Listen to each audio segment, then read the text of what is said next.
Hello and welcome to Region Locked.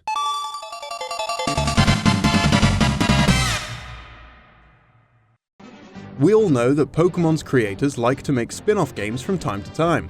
This brought us a few one-off titles like Pokemon Snap, but it also created a few sub-series of spin-offs using the Pokemon brand such as Pokemon Ranger. One alternative series of Pokemon games which saw a favourable response from fans was Pokemon Mystery Dungeon. Japan actually received 3 versions of Mystery Dungeon created exclusively for the Nintendo Wii, made available as WiiWare downloads. Today we'll be looking at these games, titled Pokemon Mystery Dungeon, Keep Going Blazing Adventure Squad, Let's Go Stormy Adventure Squad, and Go For It Light Adventure Squad.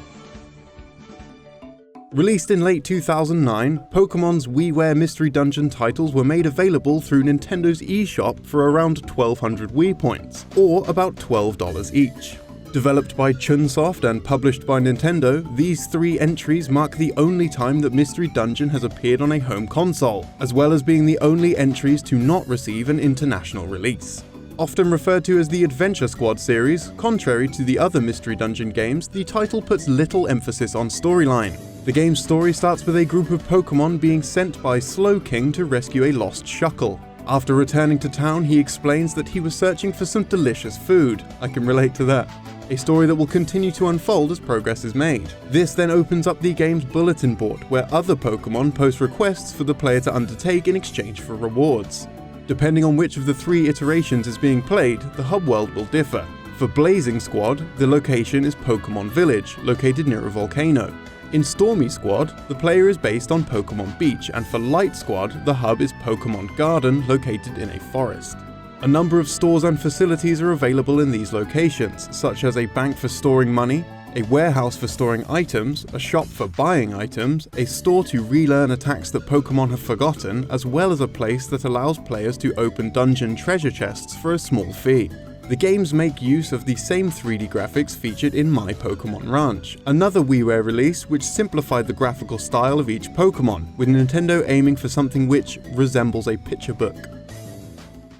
The Mystery Dungeon games play like any standard roguelike titles, with characters moving simultaneously but taking turns to attack on a grid. Each character is able to perform a standard attack as well as a variety of special moves. A new feature introduced with these titles is the ability to stack Pokemon through the use of a mounting ditch tile. By piling Pokemon on top of one another, it's possible to not just move all of the player's team as a single unit, but also attack. This combines all of their health, but reduces their variety of strengths and weaknesses. All units in a tower will effectively be limited by the party leader, having the entire team have their same elemental type. Weather can also vary from floor to floor, or can even be changed by Pokemon attacks. Adverse weather will cause Pokemon towers to collapse unless a member of the tower has an affinity for the bad weather in effect, but each type of weather can cause a variety of other effects as well. Each Pokemon has a size rating, determining their position within a tower stack. These are represented through stars ranging from 1 to 5.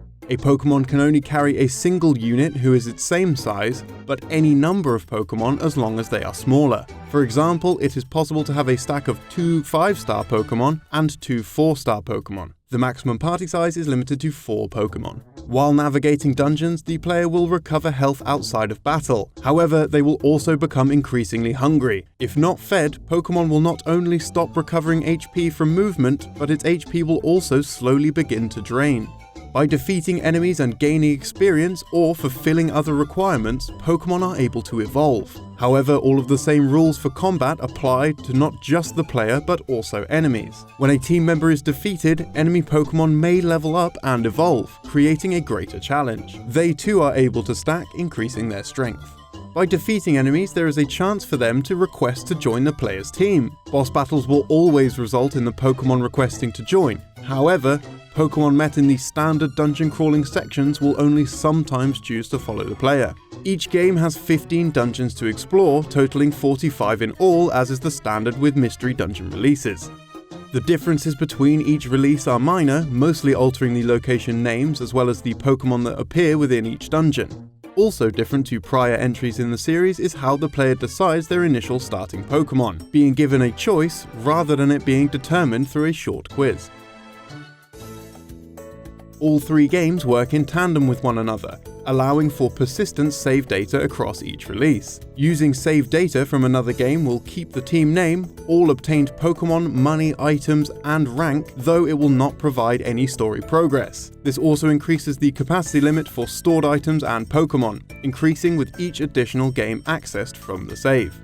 Normally, when the leading Pokemon is wiped out, the player will lose half of their held money as well as half of their other items before being kicked out of the dungeon. But by making use of the game's online functionality, it's possible to post a mission over Wi-Fi connection to rescue your team with SOS mail. These can be posted privately to friends or publicly so that anyone can take on the request. Additional missions can be added to the game through the Wii's Wii Connect 24 feature, which will download while the Wii is in sleep mode. For a short period after the game was released, several promotional codes were distributed as well, which could be entered through the game's Wonder Mail menu. These codes would be used to unlock unique Pokemon who the player could then use throughout dungeons. These titles never saw release outside of Japan, but this doesn't mean that they were never intended to be translated. Copyright filings were made in the United States for each game title, not with just their direct translations, but also a second set of filings for reimagined subtitles putting the element at the end of their names. The names were Forward, Adventurers of Flame, Let's Go, Adventurers of Storm, and Aspire, Adventurers of Light. IGN reported on the games multiple times assuming that they would receive international localization, but this never came to fruition. To many, the lack of release stateside was surprising, seeing as the Pokemon franchise has always had a strong following outside of Japan. The Wii had a massive install base in 2009 and 2010, so why the games never surfaced in the West remains a bit of a mystery. Dungeon. That's all for today, but if you'd like to see more region-exclusive games in the future, be sure to subscribe. And if you enjoyed this episode, we'd really appreciate it if you gave the video a like. For the record, I had to say the word Pokemon 42 times in this video. That company's branding is on point. Gotta catch 'em all. Pokemon! Gotta catch 'em all!